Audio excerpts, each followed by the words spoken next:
forged on the gridiron in September. Perfected in the magic of March. Rebounded by Indiana. The game is over. For the fans who love the crunch of the pads, prefer a dunk, Oh, he just shook the gravity. and expect nothing but the best. It's Bigger Ten. Here's Steve Dace. Episode of Bigger Ten. I'm Steve Dace. He's the co-host who is never going to be a partner. The one and only Aaron McIntyre, brother. The leaves are starting to change. Weather's starting to get a little chillier. It's championship drive time in the Big Ten. And we'll be talking about your Hawkeyes here soon because it might be driving Miss Daisy, but they are in a championship drive right now, as are my Wolverines. How are you, brother? Doing all right. Made chilly on Saturday. That was lovely. It was a good day to spend inside. It was spitting mist every now and again. It was just a perfect day to stay inside and watch some football. A lot of good games, too. Yeah, indeed. Well, before we look back on those good games, I think we should look ahead to what's anticipated this week, if you don't mind. We have our very first game of the year in the Big Ten. Actually, it was last week. It was Oregon-Washington last week, but... Well, nicely played. I did see Revson and Big Ten Network were previewing and analyzing that game. I thought that was kind of funny. Yeah. So I look forward to adding, I'll put it this way. The 1980s era Big Ten Rose Bowl record is about to really improve. It is. It's going to go to one. Yeah, adding UCLA and USC and Washington. A lot more Rose Bowl wins happened in the 70s and 80s than we remember for those of us who grew up in that era. But let's get to it. It is the first of several Big Ten games of the year this weekend. Ohio State hosting Penn State for Big Noon Saturday on Fox. This is the first of a round robin between the top three teams in the league. This week ranked number 2, Michigan, number 3, Ohio State, number 7, Penn State in the AP poll. Remember, this had been the first time in many years that the Big Ten opened the year with 3 of the top 6 in the preseason AP poll. They're all undefeated. College football playoff rankings are a little bit more than a week away. And I will tell you, Aaron, I think for the first time since McSorley and Saquon were at Penn State, so we're going back about 6-7 years now, there are matchup advantages here that I think distinctly favor Penn State. And they're important ones at the line of scrimmage. I think the way you beat Penn State is you run the ball downhill and challenge them physically on the interior of their defensive front. Because everywhere else they are extremely fast, extremely athletic, loaded with pros. And I just don't think this Ohio State team is cut out to run the football like that, really almost against anybody. We watched them try to do it a couple of weeks ago against Maryland. And what was it, 32 carries for 60 yards, all right? So I just don't think they're cut out to do that. That's just not the life Ohio State's about. On the other hand, I worry about the pass pro. You got Abdul Carter, Chop Robinson. Those might both be first-round picks in either next year or the following year's NFL drafts. Coming off the edge for an Ohio State team that, remember, Ryan Day told us at Big Ten Media Days was looking for tackles. Okay. And it ain't Braxton Miller back there. Kyle McCord's getting undervalued. He's number 6 in the country in QBR. He hasn't thrown a single pick since week 1 of the season. I mean, okay, he ain't going to be C.J. Stroud, man, top 5 pick in the draft, but he's pretty good. Now, he ain't Mr. Dodge the pass rush, though. Those are important facets to a game, and I think fundamental facets to the game, and I think they favor Penn State. And I think this really comes down to, can Drew Aller avoid being a young quarterback on the road where he makes two or three mistakes and that erases and negates the other fundamental advantages that Ohio State has. I'm sorry, Penn State has. Took the words right out of my mouth. I think this entire game, so this is really going to be Drew Aller's first road test where you're in a really, really hostile. I know they were at Illinois. This is going to be a really, really hostile environment. So this entire game is going to come down to, I think, can Ohio State, with 4, maybe 5, consistently pressure or get home on Drew Aller? I think that's going to be the entire ball game right there. Because if you can rattle an opposing quarterback, that covers a multitude of sins elsewhere if you don't have good matchups, as you were talking about. So can Ohio State with the crowd advantage that they have, and especially early on, can they get to him consistently and rattle him and kind of speed up his internal clock quite a little bit? To me, that's what I'm hanging on to if I'm an Ohio State fan going into this game, because you're right. Elsewhere, I think Penn State is the more physical team. I think they might even be more talented at every position except for wide receiver. And I think overall, Penn State has shown to be the more complete team. So again, this is just going to come down to getting pressure early and often on Drew Allar. And I was really surprised when I saw the line come out, and Ohio State was favored by 6, I think was the opening line, or 6.5. That's now down to 4.5. I figured it'd be more like a 3-point favorite. So it's going to be Ohio State's biggest challenge to date, even a bigger challenge than Notre Dame, and they really have to get home on Allar early and often. And I would also add in as well, if they win the toss, they've got to go down and score right away. That's what I would say. Don't allow Penn State to suck you into this defensive anaconda where they go on a long drive, punch you in the mouth right away. Then you're playing from behind right from the get-go. I'd say it's really key for them also to score and get up early. All right, good analysis. If you want our pick on the game, tune into the Confidence Picks later this week here on the channel. All right, let's go now and look back at what happened over the weekend here in the Big Ten. Let's start with your team and what I think a lot of us thought was the de facto Big Ten West championship game. Iowa goes in there and does what only it can, which is just the masters of winning ugly. Check out this stat, this graphic tweeted out by one of your fellow Hawkeye fans there, Joe Hugan. Since 2015, Iowa is 68-2 when leading by 8+ points at any point in a game. They just know how to bring you into a mosh pit. And we're now talking about a team, at the time you and I are recording this, we don't have the update on Eric All, the outstanding tight end, but it does not look good if you look at that injury. You could see Iowa down a starting quarterback, its top 3 tight ends. It was without its top running back for about a month already this year. He's back now. And this was already an offensively challenged team. Iowa is last in the FBS in total yards. Last, guys. Last.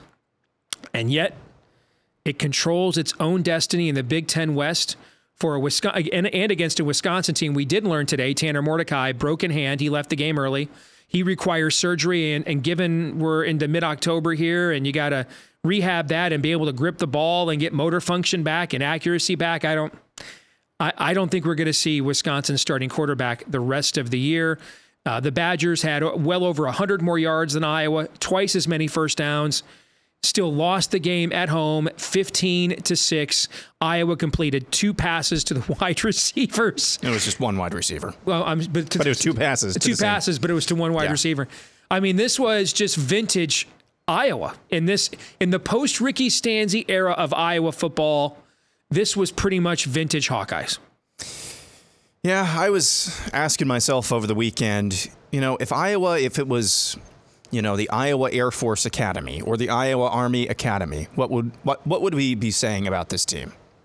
Man, they're still really bad on offense. That's how bad this is offensively. And yet they scored in every way you can score in the sport of football, except for a 2-point conversion on Saturday, and won by 2 possessions somehow, some way.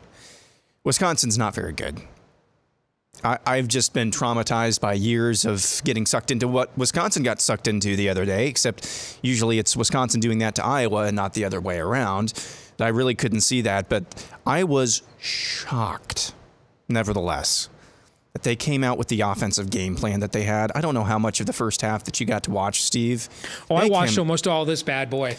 I told you I was on Iowa. I was on the under. I wanted that smoke, man. I was on it. I never had to sweat it out. I didn't get the joy of sweating out an under 35. Yeah. It wasn't even close the whole game. They just came out chucking the ball, trying to chuck the ball everywhere. In the first drive, they had some success. They had a big chunk play, but then there was some sort of weird call that they had on 4th down, missed assignments, slow developing play, and you're like, that might have been one of their best chances to score and score early and really dictate how this game goes.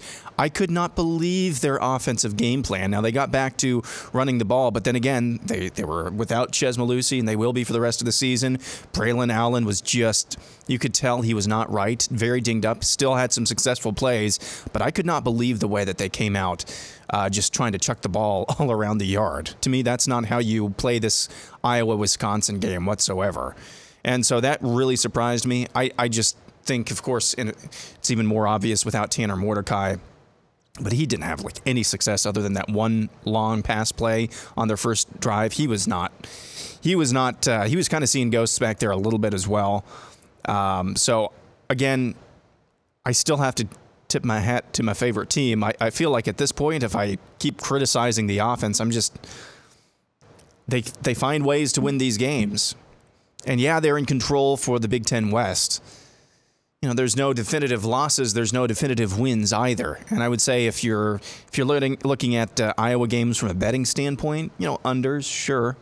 I would just say as a general rule, and that rule applies this week, if Iowa is favored even by anything more than a field goal, even if it's the hook, just as a rule, bet the other side. I just think that's kind of, they're going to be in a lot of these coin flip type games going forward. That's the reality of this situation. And I think we'll kind of see some more reality coming up this Saturday when the Floyd of Rosedale battle goes down. And that total, last I saw, is 32. Yeah, started at 31.5. I'm on the under. I want to sweat that puppy out. I'm in it. I'm so invested in these unders for Iowa right now. I'm way in. All right. Yesterday here on the channel, we talked about, on the complete opposite end of the spectrum in the other division, the historical dominance for Michigan. And just a quick summation. On Saturday, Michigan goes for a school record Big Ten winning streak. That streak and that record that they're trying to break is 30 years old. This is the first time in nearly 50 years Michigan has scored 50-plus points in consecutive Big Ten games. Michigan has its best mark over 32 games in 50 years. Michigan is the only team in the AP poll era going back to 1936, so we're talking like almost 10,000 college football teams, that started the year winning every game by scoring at least 30 points on offense and holding the opposition to 10 points or less. I mean, this is, for a program that has a lot of history-making excellence, this is one of the most dominant eras, like Fielding Yost point-a-minute stuff, it's ever put together. But let's get a more objective take on this, Aaron, and that's you. You're not emotionally invested in this at all, like I am. So what say you? Well, with this most recent game in particular, what's even more impressive about the end result is that first quarter was just brutal. It was just absolutely brutal for Michigan. I mean, they looked like they were sleepwalking, and that was putting it kind. Indiana got up, I think, 7-0 on a trick play, you know, and you thought, oh boy, if they don't wake up really quick. And they woke up real quick. So yeah, it's an incredible run that Michigan is on right now. I told you last week.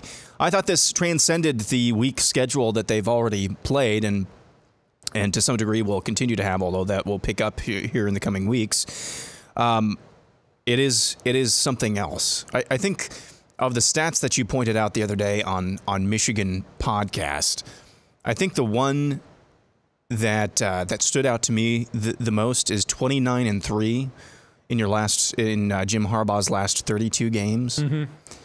And two of them were in the college football playoff. And one of them was, well, there's a guy named Kenneth Walker, who's really, really good at football. Yeah. That's an incredible run. It's just an incredible run.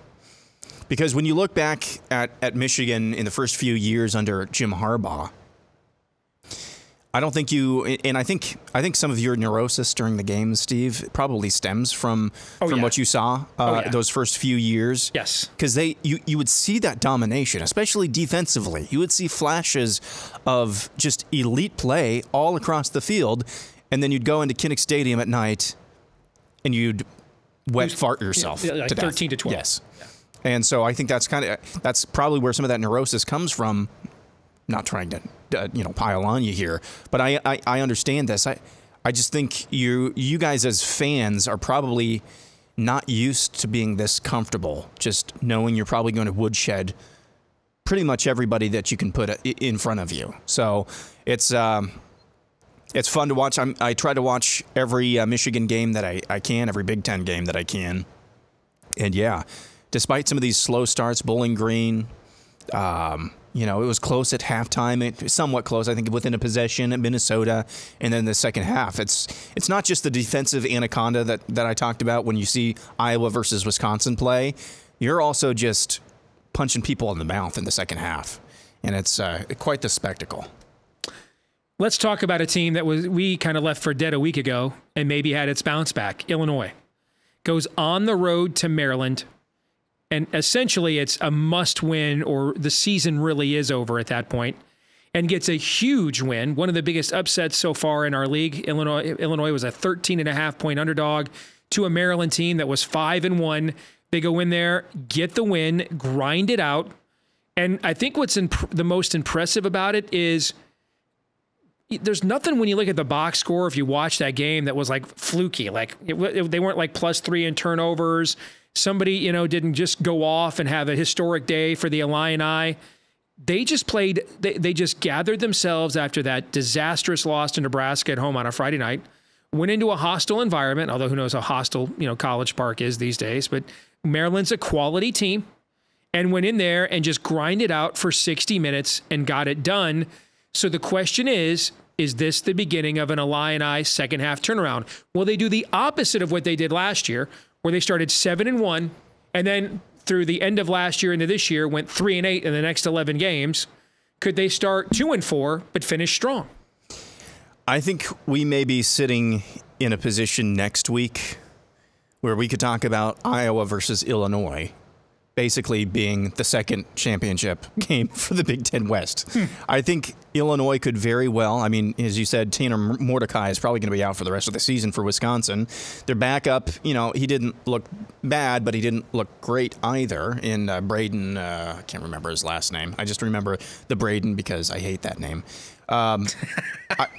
I think they could knock off Wisconsin. I think Minnesota could very easily go into Iowa City and beat Iowa. And then what are we talking about? It's for all the marbles, all the Big Ten West marbles in Iowa versus Illinois here in 3-4 weeks, something like that. I think that's very possible.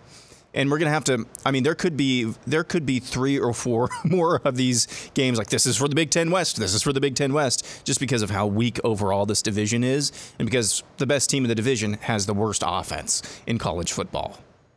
So, yeah, I think it's very possible. It's also possible that this was just an emotional letdown spot for Maryland as well. They thought, hey, let's get right. They didn't really take this seriously. And if you're Maryland as well, we were talking about 3 weeks ago, I think, hey, could they win 8 or 9 games in the season? Well, I'm not quite so sure now. Losing to Ohio State is forgivable, but losing to Illinois after how they've looked in recent weeks, I'm starting to wonder. Well, they still play both Penn State and Michigan, Maryland does. And don't sleep on Rutgers. Let's close out with them. Scarlet Knights overcome a 24-6 fourth quarter deficit, one of the greatest fourth quarter comebacks in the history of their program, against officially reeling Michigan State. Rutgers is now 5-2, Aaron, 1 game away from bowl eligibility, and oh yeah, they've got Indiana on deck to try to get to number 6. Yeah, so we could see Rutgers. I think we will see Rutgers in a bowl game. That's an accomplishment for that program, to be sure. I started keeping a pretty close eye in the first half on that Michigan State-Rutgers game on Saturday. I've got my multi-view and then the auxiliary monitor off to the side so I can watch 5 games at the same time. And when it became clear that Rutgers just apparently did not come to play, I kind of tuned it out a little bit.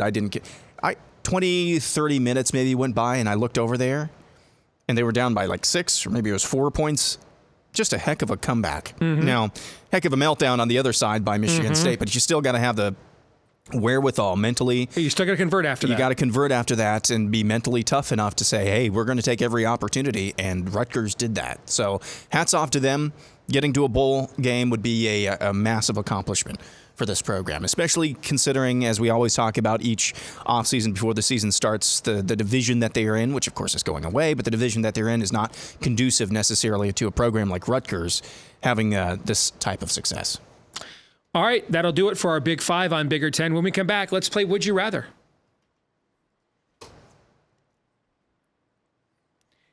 All right, Aaron, time to play Would You Rather here on Bigger Ten. I'll start with you. Would you rather bet Nebraska or Northwestern to make a bowl game? Both are 3-3 and play each other this week in Lincoln. I would rather bet Nebraska.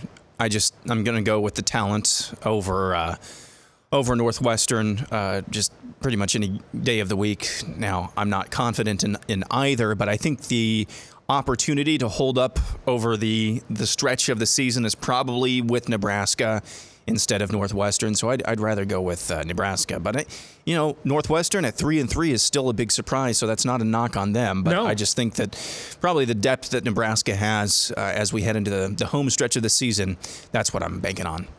For you, would you rather be Luke Fickell or Mike Locksley right now? Trying to get off the mat after frustrating losses. I think I'd probably rather be Mike Locksley because the M for Maryland also stands for mercurial.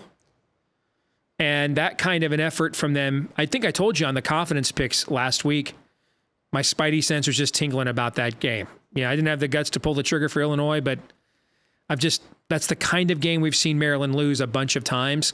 I think for Luke Fickell,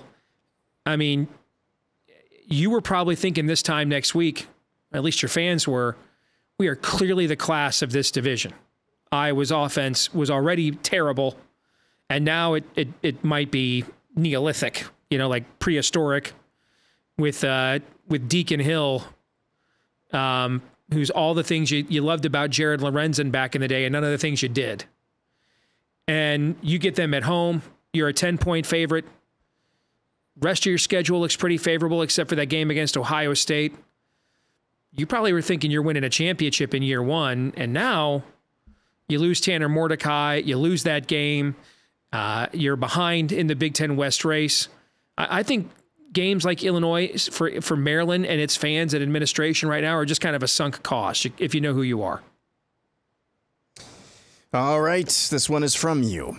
Would you rather bet Indiana or Michigan State to finish with a better conference record? Both are currently 0-3. I would rather bet Michigan State. Now, they play each other. I think this is trending. Into Michigan State bringing in their interim head coach right now to be full-time. I'm not saying there's buy-in. I do question whether or not. They're going to hire Urban Meyer. That's what they're saying on their message boards. Oh, they're still saying that? They are. Grief. Yeah. Good grief. So I would rather bet Michigan State. I think their schedule is a little more manageable or favorable than Indiana's is at this point. So, and then they play each other as well. So that could probably be the tiebreaker, the penultimate week of the season. Fine. Who would you rather bet in that scenario? Indiana. I think Michigan State will give whatever it has, which I don't think is much, will absolutely empty the tank and its scrotum against Michigan on primetime. And then it will get beaten soundly. Look down at the jerseys. Michigan State, ranked top 5 in the preseason AP college basketball poll. Basketball practice has begun. Shut it down. And I think you'll just see them, out there firing blanks out of swimmies. They fired the whole load. They'll fire that whole load against Michigan, just going to be really low sperm count. They'll fire that whole load against Michigan on Saturday night, and then it's impotency after that. Where I think Indiana for Tom Allen, especially with that contract, he ain't going anywhere. I think they'll keep fighting. Maybe beat Michigan State, and that'll be the one win. 3 Big Ten teams ranked in the AP preseason poll. Only That's 3. it. In basketball, I know. And barely. Yeah. We got 3 in because one's ranked 25. Yeah. Yeah. Yikes. Yeah.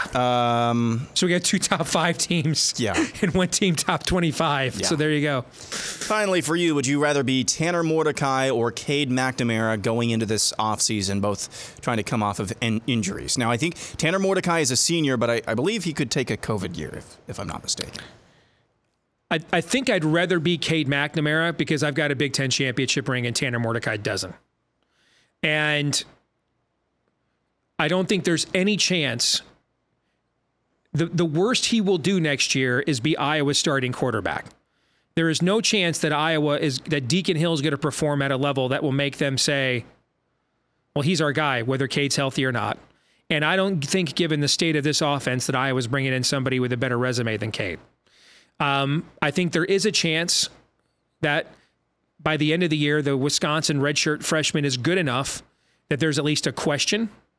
And I think with Luke Fickell there in the new offense, there's a chance that they could get a better quarterback through the recruiting process. So I'm going to say Cade McNamara. I'd rather be him. All right, that's it. All right, we'll come back. Twitter poll results and feedback of the week next. This week's Twitter poll results. Who do you think wins the first Big Ten game of the year? It looks like you voted for Penn State, eh? I did. Penn State, 53% to Ohio State, 47%. Tell us why you voted for Penn State, other than all the reasons we talked about. I just think it's hard for me to do that, but I just think they're better and more physical, and they're very, very hungry right now. And you've seen, I thought last week, did they pull the starters? I didn't watch a snap of the Penn State game last week. Did they pull the starters at all in the second half? Because they did, actually. 8 different Nittany Lions scored touchdowns against UMass. I mean, they did not run a fake kneel down just to get to 70 this week. They are flexing every chance that they get. So I think they're ready for this. Again, the key for Ohio State, just to restate that, get to Aller early and often. If you can do that, then you'll have a chance. But I think if they can't do that, this one might not even be close. I mean, we talked about Michigan's dominance. Penn State is the first team since fielding Yost's point-a-minute teams to have 11 consecutive games of scoring 30 points or more in the Big Ten. That's 100 years. 100 years. So you're right. They're doing some flexing on their end, too. That brings us to our feedback of the week in response to us tweeting out on the account. Huge win for Iowa, likely on its way to get one final trip to Indianapolis. Optimist Pessimist says they still have to play Minnesota, Illinois, and Rutgers with the worst backup quarterback in the country and their 3rd and 4th string tight ends. Aaron, legitimately, if it only takes 10 to 13 points to win every Iowa game the rest of the way, there's no way they're winning all those games. No, there's not. That's why I said earlier we could have 3 or 4 more of these games to clinch the Big Ten West just based on that alone. And the rest of the division is very topsy-turvy at best as well. So, if Iowa continues to improve and get more consistent in the run game and the run calling, I could make the case that, they really do have the inside track here, but I just can't make that case. They've had some nice runs, the consistency with which we did not see last year, but still not overall objectively consistent. So we could see Iowa drop to Minnesota this weekend and Illinois beat Wisconsin. And like I said, what does that mean for the Iowa-Illinois game, or who knows what will happen in between those contests? You never know. Iowa could go, it could be a day in Wrigley Field, early November, winds blowing in, it's cold, it's rainy, something like that, and the entire team just locks. You don't know. There's no guarantees in the Big Ten West. I'm going to put the over-under. Iowa has 5 games left. I'm going to put the over-under on how many games Iowa scores at least 17 points at 2.5. Taking the over or the under? I would have said Northwestern would be your best bet, but because of the weather factors, I mean, you just know that game is going to be ugly. So I would take under. I'd take under. Depends on where Nebraska is at the end of the year. I think Nebraska could beat Iowa as well. It just depends on where they are mentally, whether they're playing for a bowl game or not, whether they're checked in or not. But I would take the under. I would take the under on that. All right, that'll do it for this week's episode of Bigger 10. Don't forget to like, rate, subscribe, follow, share. 5-star review. Whether you're watching on iTunes, listening on, or watching on YouTube, listening on iTunes, we would love it if you did all those things to help us, for the algorithms, to help us to find more Big Ten fans just like yourself, so the show can continue to grow and more people can continue to enjoy it, and we get to continue to enjoy talking to more people. Don't forget to follow us in between episodes at Bigger10 on Twitter as well. For Aaron McIntyre, until the next time, I'm Steve Deace. We'll see you here next week on Bigger 10.